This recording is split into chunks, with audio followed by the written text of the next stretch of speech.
Hey folks, today I'm going to be doing an unboxing of the second edition of War Room, a Larry Harris game. This just came in the mail yesterday.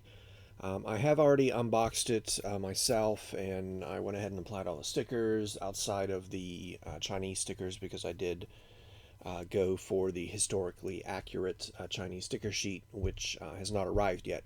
Nightingale Games is sending that out separately from their office versus being shipped over here from China. Uh, Unsurprisingly, China did not want to manufacture the.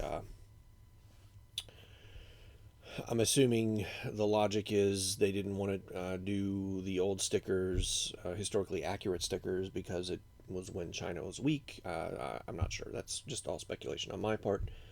Um, but we're just going to go ahead and dive into this. I am going to do. I'm going to try to do like a rules overview at some point. There's probably going to be several videos because there is a lot to go over in this game. Um,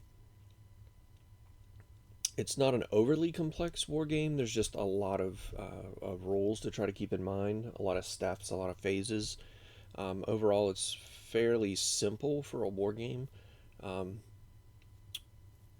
so let's just go ahead and dive in. If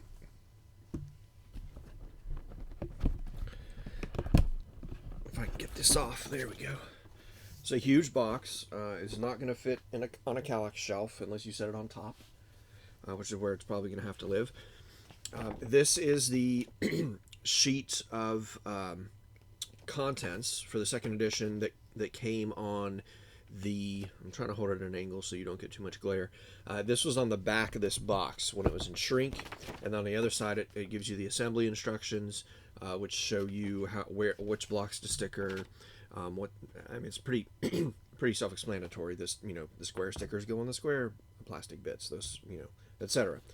But it does tell you where to put the jumbo flag tokens. Shows you how to prepare the card holders, how to assemble the world map, how to pack the components back in. There's a little note about the dry erase charts. There are two dry erase charts that are included in the second edition, and those are for the quick battle rules. Or you could optionally purchase the dry erase OMP charts, which I have as well. They're in here. My extra purchases for this game were the dry erase OMP charts, as well as the wooden hotspot markers. Now that I have the game, I'm kind of kicking myself for not getting an extra set of 10 dice with a dice bag, or the command staves. I might have to order those separately, or come up with some solution to implement not having those. So they do mention, even though it does come with the dry erase charts, it does not come with any dry erase markers. They do highly recommend that you erase after every game, or after every round, I guess, when you would write your orders, and at the end of the game, make sure you give them a good wash, just so that there isn't any quote unquote burn in from the things that you write on there. And they do recommend very fine tipped dry erase markers, which I'm sure you can find on Amazon or any craft store probably. So the next thing we have here is we have two battle boards. The game comes with two of these. They are fairly thick cardboard, and they are double-sided. One side is for naval battles, naval and air battles, and then the other side is for land and air battles. So your air is going to take part in both sort of battles, but battles will happen in two stages. I'm going to go through all this in a separate rules video, but these are the boards you use when you have a battle to determine your dice rolls, what gets hit, what gets damaged, what gets eliminated, etc. So there's two of those. Then you have the morale board. This is updated for the second edition. The first edition, I'm guessing, was a little confusing. They kind of changed how you track stress. You used to be able to just get stress tokens and pile them up, but now there's just a numerical track that you kind of move your marker up and track your stress. These are where all your casualties are going to go. Any metals you get will go down here, and then these are used to calculate. For instance, if you sink a submarine here, it's going to give you 6 stress points, and then or 6 casualty points, I guess I should say, and then that would that's 0 between 18, so it's 0 stress. But you're going to be counting up all your casualty points. They're going to be adding stress. You're going to be increasing on the stress track. When your country gets to their stress level, it'll then reset to 0, but you'll move up 1 on the next track here, which is the homeland status track. So this is going to be the center of the board. I'll put the map together here at the end. But everybody starts in acceptable stress. When you reach your stress limit, you're going to advance 1, and you're going to have penalties. Then you're going to advance another 1, and you're going to have that penalty plus all the other penalties that came before it. This is just the center map piece. Next, we do have the map pieces. There are 4 of them, 5 including the centerpiece. They do make a very circular map. I am actually just going to set these aside for the moment until I assemble the map. My vaulted table barely fits the map. Then we have 2 reference sheets. I say they're sheets. They're actually pieces of cardboard. One does the phase sequence 1 through 7, and then the other one is just the combat operations, how to go through a combat side.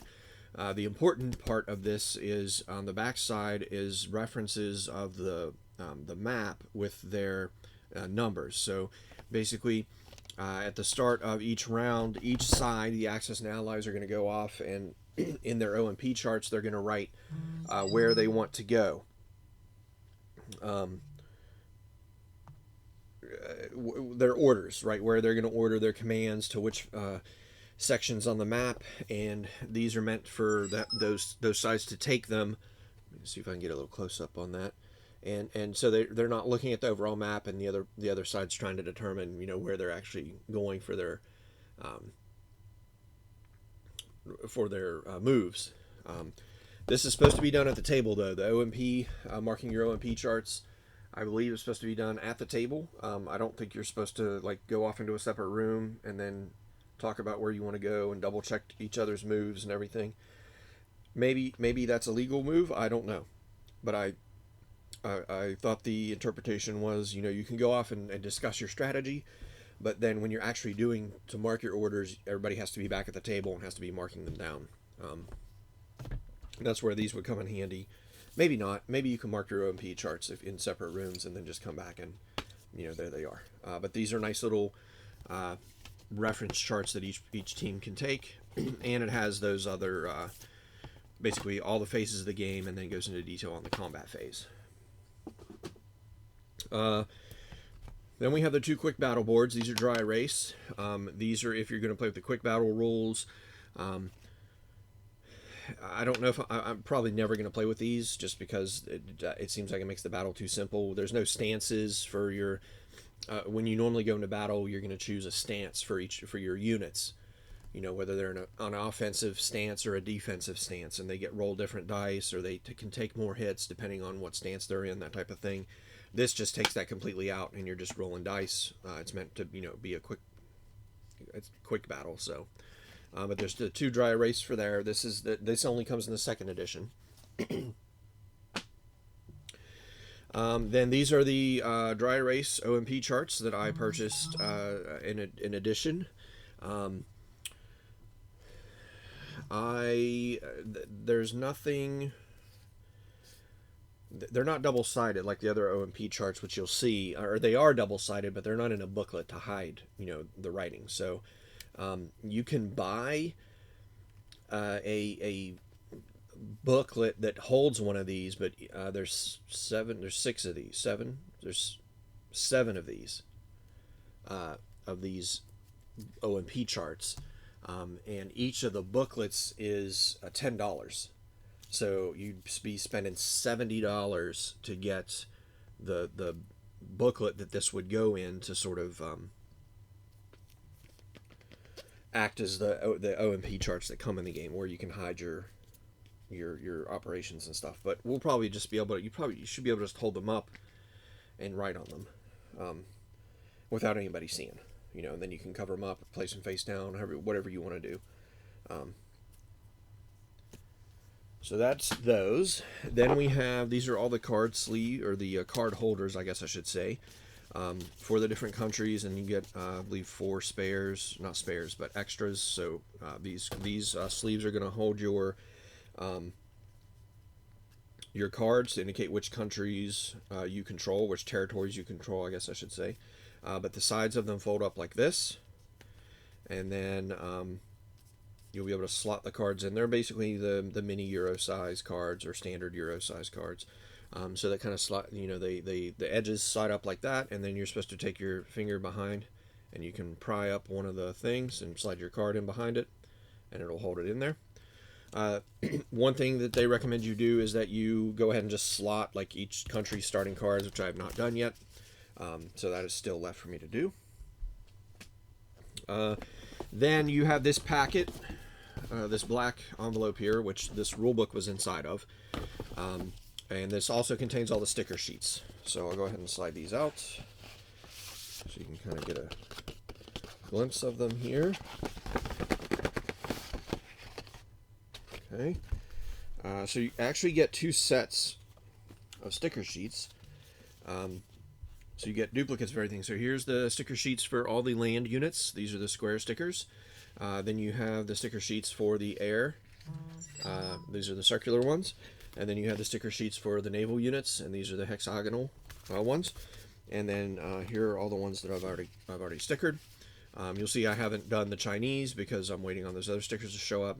And they did give these other stickers. I think that in case you're not using the jumbo flags, you can put these stickers in place of those jumbo flags and markers.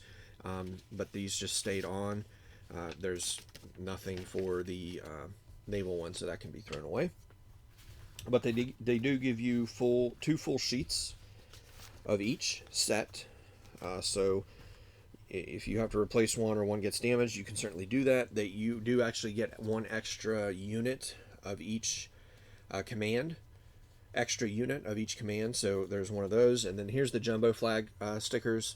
You get a separate sheet for those. They look like they're the same size, though. Let me look at that. They are. That's the same size sticker. So I don't know why, unless this one is supposed to go on that extra one that I just left blank. I don't know. I do not know. But anyways, we'll slide these back into this pouch. And we'll set that aside over here. And then we have the rule book. This was actually in the volume down on that. This was actually in that black pouch to start with, and it goes over all your rules. It is not glossy paper. It is the type of paper that wargamers like. So that's nice. It goes over all the different scenarios, how to set them up. There's a lot of rules to read through here.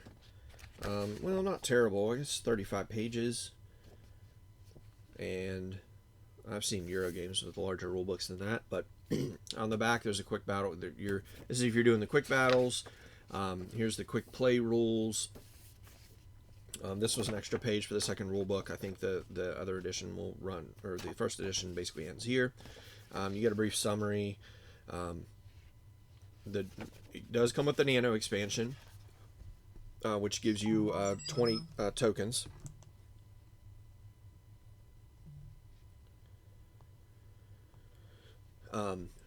This is for the submarines and convoys. And then the different scenarios for different player accounts, what to do with the neutral territories, the different phases of the game.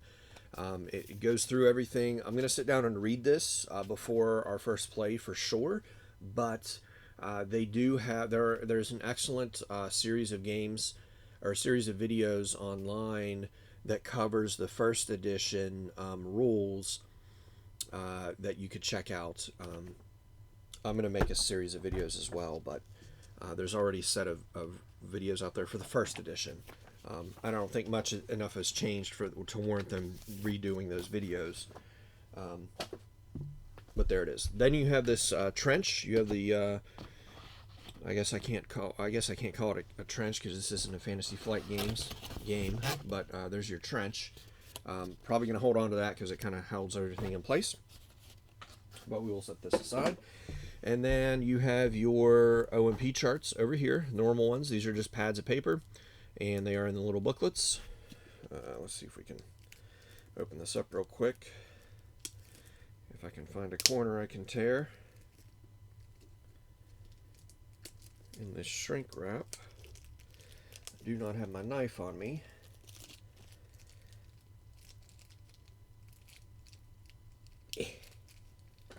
There we go. When in doubt, brute strength. We'll set that aside over there. So here's Germany's OMP charts, and you see it opens up. It has some rules references up here, and then you have plenty of double-sided pads of paper you're going to use. You can use one of these per turn. I think they said there were 50 sheets in here, so you basically have 100 turns per.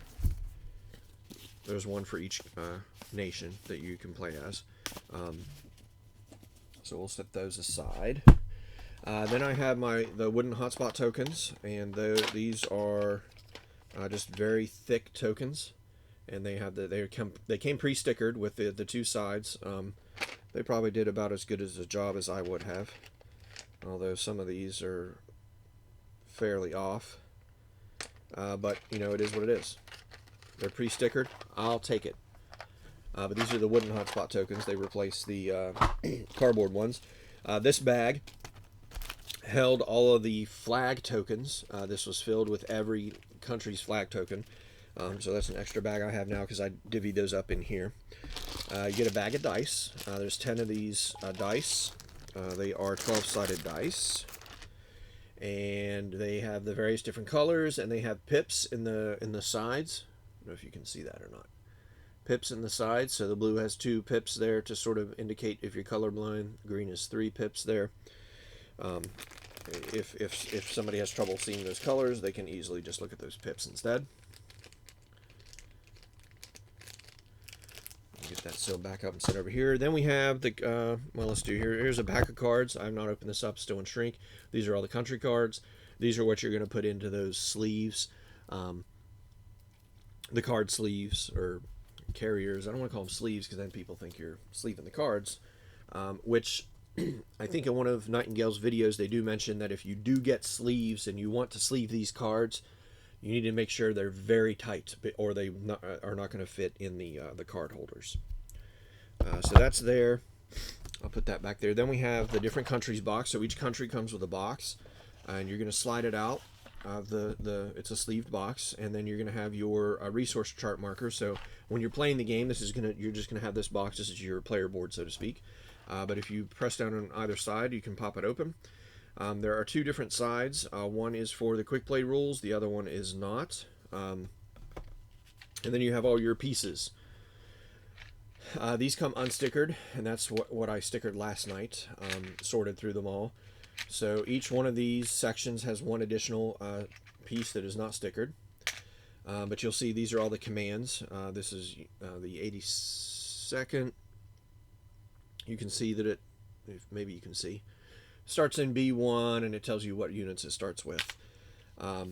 These are all the nation flags. These are nice, big, thick pieces of cardboard, which I like.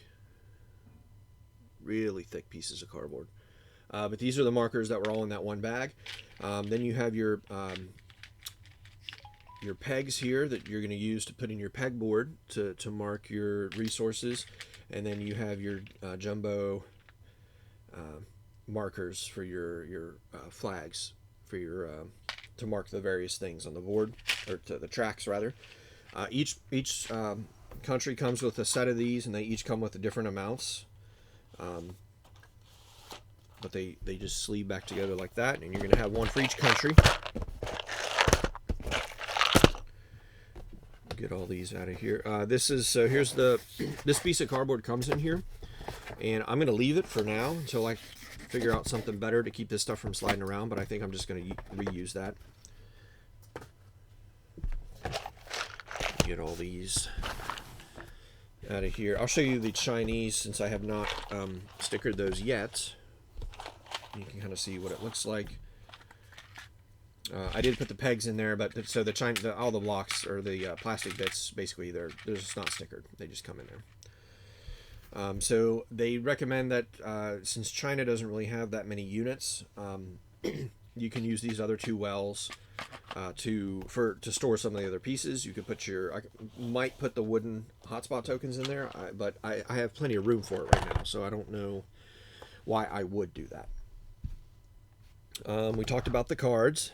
I'll just leave those there. This is the token box, I guess I should say, call it. These are all your other tokens. These are the civilian goods tokens, and the opposite side are metals. Again, nice big thick pieces of cardboard. It looks, honestly, on a lot of these, it looks like they just took two sheets of cardboard and glued them together, because there are rifts in between the cardboard pieces. In here is where all the jumbo markers were at, and those were the black ones I showed you. I stickered them and put them in their respective country boxes. Then you have these tokens up here, which one side shows industry. This is where if you're building a unit, basically takes you a whole round to build a unit. So as you're building a unit, you'll put this down on top of it to indicate that that's being built. It can be then destroyed with bombing runs, etc. And the other side is the bombing run symbol to indicate if something has been bombed in that country. Then these tokens down here are all of the nano expansion. One side is the diving submarine, the other side is the destroyed convoy. And then these are the default hotspot tokens. They're thick cardboard, but I like the wooden ones. They stand out a little bit more. So in the first edition of the game, if you destroyed a convoy, you get you can get a resource, or you get a reward basically for raiding the convoy. But there was no, outside of that the enemy country losing that resource, there was no deterrence for them, and so I don't think that very many players went about raiding convoys. And so then to fix that, as part of this nano expansion, is that if you do raid a convoy and you destroy it, it will go onto your casualty board. So the opposing country is going to have a further detriment. They might take more stress. So that's half of this is. The other half is the diving submarine. Basically allows submarines to kind of escape combat, but then they're not able to participate in any other combat for the rest of that round. So that's the general, I'm going to call that general tokens box. Then you have, this is the unit box, and this is magnetic sealed, so it clasps beneath it. We'll go ahead and pull this off. And these are all the units. So you're going to have your tanks. These white markers are multiplier tokens, so if you they multiply whatever tokens directly below it by 3. So this is like, if this was below, so these are the battleships. This was below a red battleship, then that would mean there were 4 battleships there, right? Well, they definitely stick in there nice and well. So you got battleships, carriers, submarines, escorts, artillery, infantry, tanks, modifiers by 3. Here are these tokens are the carrier planes. So each carrier can launch one of these tokens per round, and that's the plane for that carrier. They basically respawn. You can kill them, but they just respawn at the next round. So the carriers basically have an infinite supply of planes. These are the aero tag tokens. These are meant to, you put these down basically when you activate a air unit, because air units get to move twice. They get to move during normal movement at the same time everything else moves, and then they get a second round of movement towards the end of the round, because they have to either land in a friendly country or they have to come back to the carrier. Then you have your bombers here in red and your fighters here in green. You can see there's plenty of tokens, but you do have the modifiers here in case you have to increase those. But this is the token, or the unit box. So that pretty much covers the unboxing of War Room. Let me put this back here. And how was that? Was that it? It wasn't in there like that. It was like that. We'll put that back there. Let me put some of this stuff back in here, and then I can get the mat set up here real quick and show you that.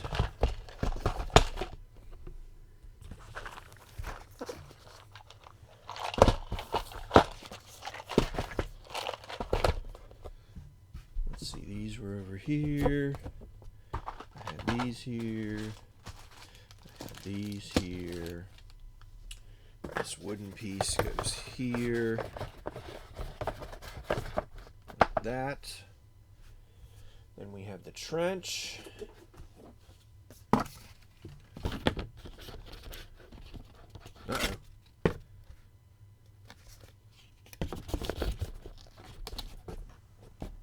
Oh. Those go like that. Perfect. Trench. And we'll have Rulebook, and we'll have the sticker sheets. We'll put in all of these card holders, dry erase O&P charts, dry erase quick rolls, the two phase reference sheets. If I can put that maybe like that. And then the center of the map board goes here too. So what I'll do is I'll set this aside and I'll pull this off here. Game weighs about 20 pounds, so just be aware of that. Where can I put this? I'll put it right over here. All right, so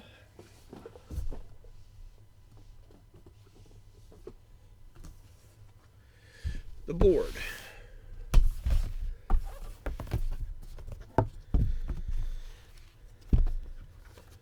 Let's see here. This is going to be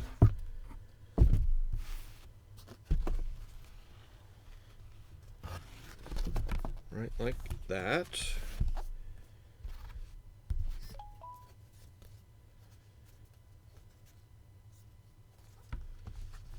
There's that. That goes in there like that.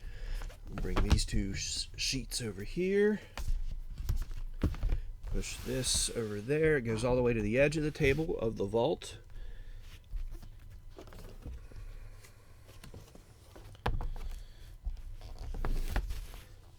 And they fit together like puzzle pieces.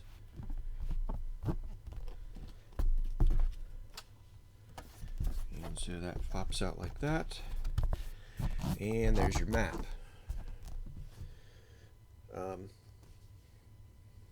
Very ingenious way of doing the map. I probably this table that I don't know what the interior dimensions of this table is. It is a 4x6 table with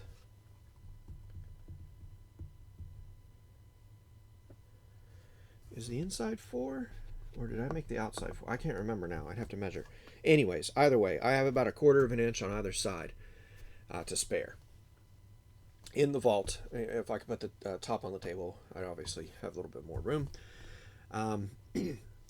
They do make a playmat that is bigger than this, I believe. Slightly bigger. I don't think it's much bigger. That would not fit in here. I would have to put the table top on top for sure. I want to say it's 47 inches is the playmat. And I'm not sure what this is. But this is the giant map. You track your turns up here. This is your homeland status track. That whether you're going to have desertions or how well your country's doing in the war, and then all the different places on the map, all the countries, like basically the whole world's in play. Hence the name World War II. But it's not a sit down now that I can. It's not a super complex war game. You bet you have infantry, armor, and artillery, basically, or your land units. You don't have, and they have commands, so that that it's going to be the 101st, etc. But it's not, oh, well, these guys are the mechanized infantry. And since their tanks were made before 1941, their material was not as good as the tanks after that, so they roll, they take an extra hit of damage, or it's not that in depth in terms of historical value. It's just you're just rolling dice and playing through World War II, essentially. Like I said, I'll do another video and start doing some rules explanations and go over all the different things. There's networks of railroads, strategic values. Basically, the Axis player wins if they control, the Axis team wins if they control 2 of the 3 Allied capitals, whether that's the Eastern United States, Moscow, or Great Britain. If they control any 2 of those, they win the game. And then basically the Allied players have to take control of Greater Germany and Japan. I don't think Italy comes into effect. I don't think you have to capture Italy. But let's be honest, if you have Greater Germany, you're 1 step away from getting Italy, so it doesn't really matter. I think it's just those 2, Japan and Greater Germany, is what the Allies have to do to win.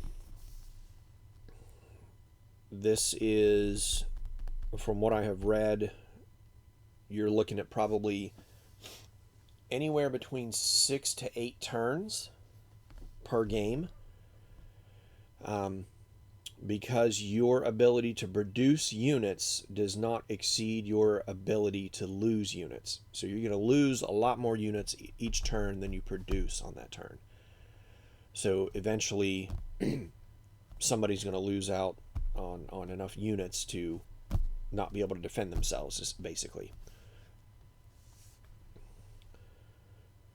There are neutral territories as well, these light gray territories, but you can trade with. You can take 1 trade action per turn that you're going to be able to trade for a resource, or yeah, it's just a resource, I believe. Or you can exchange units.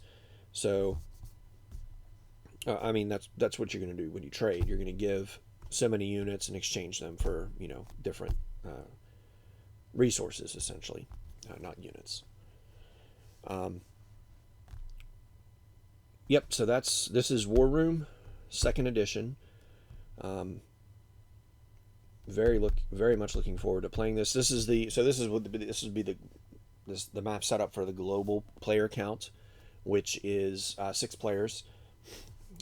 China is in the mix in this game, but I think Imperial Japan controls them. I think it's Imperial Japan.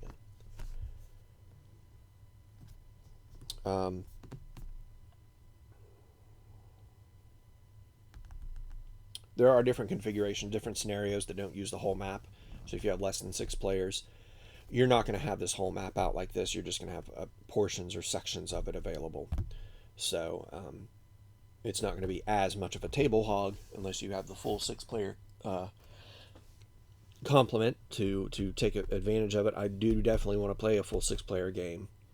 But we'll probably start off with like maybe a 3 or 4 player game, just to kind of get our bearings. I'll probably record that. I'm probably going to we'll do it a little different than normally. I just go over the rules for the whatever game we're going to play ahead of time, at the start. Here's how you do this, here's how you do that, etc. Given this and all the phases and everything, and we'll probably, for our game 1, is just going to be our learning game, where we'll go, okay, phase 1 OMP chart, here's what you're going to do, X, Y, and Z, go off and do it. Then we'll get to the next phase, here's what happens during this phase, now let's go through it, versus just trying to overload people with information at the beginning of the game. So it might behoove you, if you're trying to teach this game, to do a learning game before you actually have your quote-unquote real game, just so players can learn. It's, from what I understand, very easy to make mistakes in this game, especially on your OMP charts. You know, if you make an illegal move, it's done. You don't get a, oh well, I can only move. You know, I said I can move to here, but I couldn't move there. But I at least could move up one spot. No, you can't do that. That whole order is then stricken. You know, that was fog of war or whatever you want to have it call it. That you don't get to take part of that. You don't get a partial, you know, order, so to speak. There are certain situations where you could do partial orders, but if you write an illegal move, you do not get that move at all. But anyways, now I'm starting to dive into rules, so I'm just going to cut it here. This was an unboxing of War Room 2nd Edition, a Larry Harris game. Probably try to start some rules videos tomorrow. But thanks for watching.